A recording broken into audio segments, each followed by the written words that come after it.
আঁতৰাই দিয়া হ'ব। কাৰণ সম্পূৰ্ণ শৃংখলাবদ্ধভাৱে জুবিন দাক সন্মান প্ৰদৰ্শন কৰি যাতে আজি বিশেষ যাত্ৰাত সকলো সহযাত্ৰী হয়, তাৰ বাবে পৰিয়ালৰ লোকেও বিনম্ৰতাৰে অনুৰোধ জনাইছে আৰু সকলোৱে এতিয়া অপেক্ষা কৰিছে জুবিন দাৰ এই বিশেষ কণ্ঠলৈ। সকলো ৰৈ আছে জুবিন দা আহি পাবহি আৰু 1 ঘণ্টা ভিতৰত আহি পোৱাৰ সম্ভাৱনা আছে আৰু তাৰ মাজতে সকলো এতিয়া অপেক্ষা কৰিছে।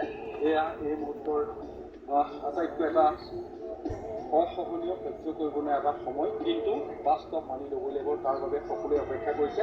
জুবিন দালৈ এনেদৰে সকলোৱে ৰৈ আছে। আমি সকলোৱে জুবিন দালৈ ৰৈ আছোঁ। 1 ঘণ্টা সময়ৰ ভিতৰত আহি পাবহি জুবিন। 1 ঘণ্টা 1.5 ঘণ্টাৰ ভিতৰত আহি পাব। 12 বজাত 4 বজাৰ ভিতৰত পাব।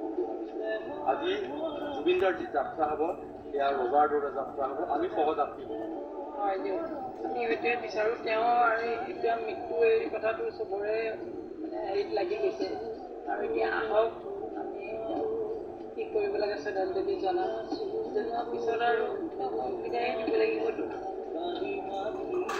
সকলোৱে এনেদৰে অপেক্ষা কৰিছে। কালি নিশাৰে পৰা এনেদৰে অপেক্ষা কৰিছে। পৰহিৰ পৰা যেতিয়া খবৰ আহিলে তাৰ তেতিয়াৰ পৰা অপেক্ষা কৰিছে। কিন্তু কালিৰ পৰা যি অপেক্ষা, সেই অন্তহীন অপেক্ষাৰ সেই ক্ষণ আহি পৰিছেহি।